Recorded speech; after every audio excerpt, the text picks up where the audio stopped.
नमस्कार। कैसे हैं आप लोग? उम्मीद कर रहे हैं बढ़िया होंगे।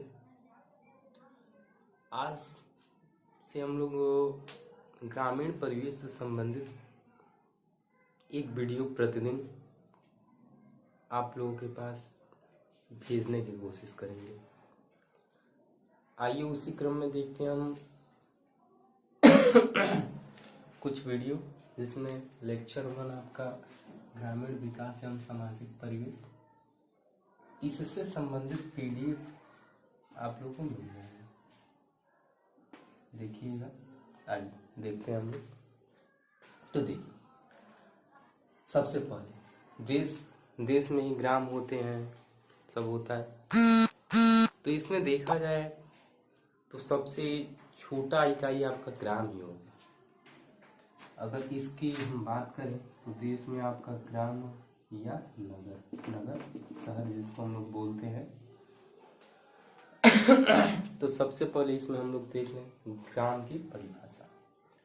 तो ग्राम की परिभाषा में होगा एक निश्चित छोटे भौगोलिक क्षेत्र में रहने वाली जनसंख्या को क्या कहते हैं? ग्राम।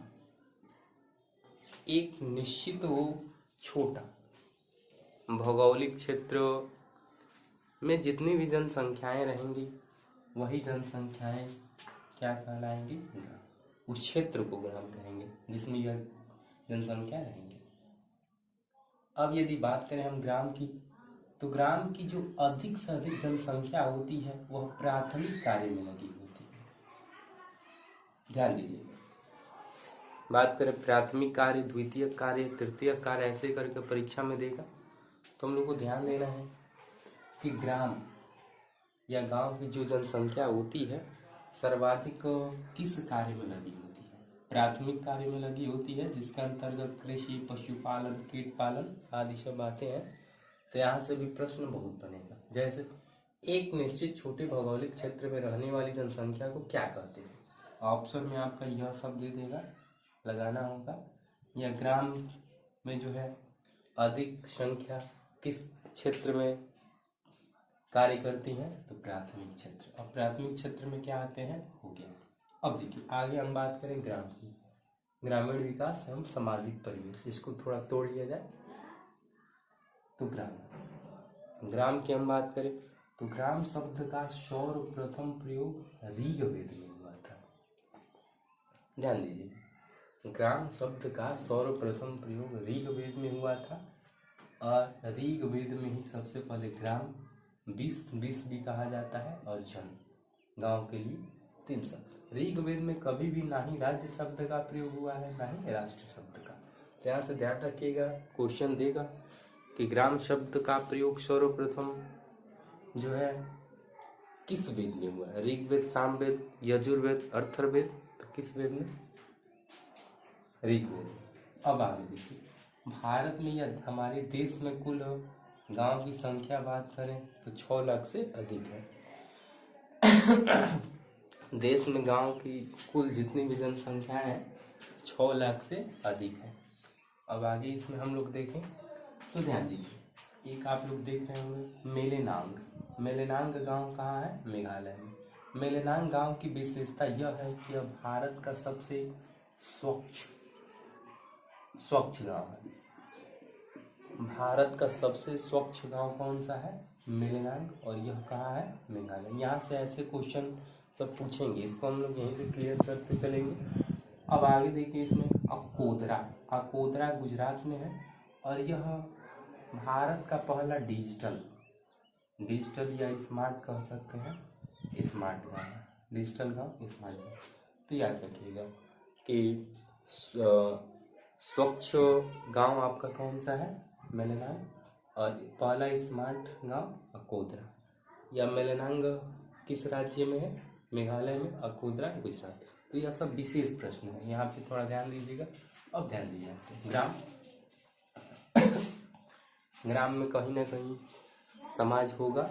समाज कौन बनाता है? तो परिवार मिलकर क्या बनाते हैं? समाज। एक समाज का निर्माण करते हैं। तो ऐसे ही ग्राम में जो परिवार रहेगा तो वह परिवार समाज का निर्माण करेगा, तो वही आपका ग्रामीण समाज हो जाता है। तो इसको हम लोग कह सकते हैं कि ग्राम में जो भी समाज निर्माण हो रहा है उसे हम ग्रामीण समाज कहते हैं। और यह समाज निर्माण होगा कैसे? तो परिवार और परिवार के मिलने से। अब गाँव में भी सामान्यतः परिवार देखने को मिलता है, एक एकल परिवार और एक संयुक्त परिवार। ऐसे एकल परिवार की हम बात करें तो सबसे अधिक आपको शहरों में देखने को मिलेगा, लेकिन गाँव में भी देखने को मिल जाएगा। परिवार को हम लोग बात करें तो दो भाग में बांट सकते हैं, एक एकल और दूसरा संयुक्त।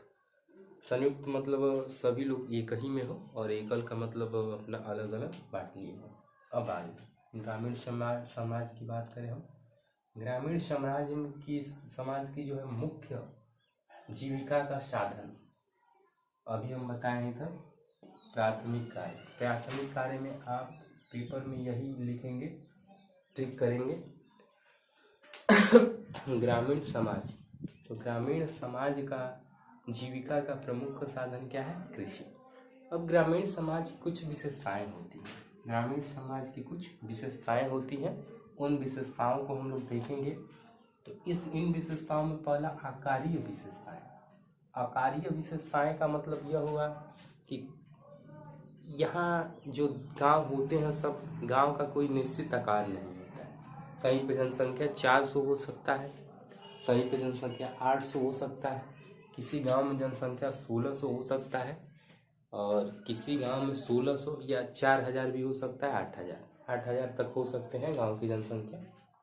अब इसकी बात करें आर्थिक विशेषताएं, तो सभी ग्रामीण समाज की आर्थिक विशेषताएं समान होती हैं, क्योंकि सब में कृषि का योगदान सर्वाधिक होता है। इसके बाद सांस्कृतिक विशेषताएं, तो सांस्कृतिक विशेषताएं भी लगभग ग्रामीण समाज का अलग अलग होता है।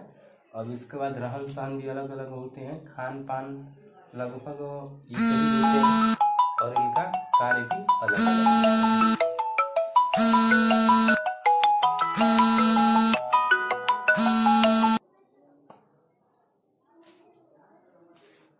इनका कार्य भी लगभग एक ही होता है, वही कृषि। अब आगे बात करें हम लोग परिवार मिलकर हल्का या मोहल्ला या टोला बनाते हैं।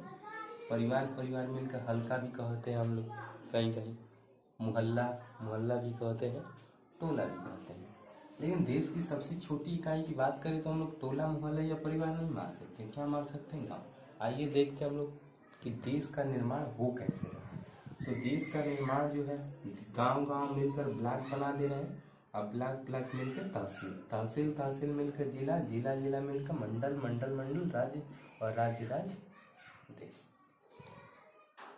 तो यदि हम बात करें किसी भी बड़ा से बड़ा निश्चित भौगोलिक क्षेत्र का छोटा इकाई क्या होता है? गांव। और उसी भौगोलिक क्षेत्र का सबसे बड़ा इकाई क्या होता है? गांव। या देश की सबसे छोटी कड़ी क्या होती है? गांव। ऐसे भी समझ सकते हैं। अब ध्यान दीजिए, गांव को एक जे हेल्डर साहब थे। जे हेल्डर साहब ने गांव को दो भागों में बांटा है।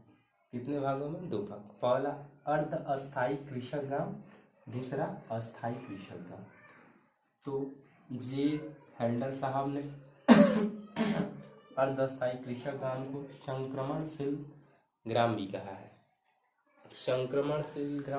संक्रमणशील ग्राम का मतलब यह होता है कि वहाँ की आधी जनसंख्या जो है कहीं जाके दूसरे गांव में व्यापार करती है, लेकिन ध्यान रखिएगा गांव में ही।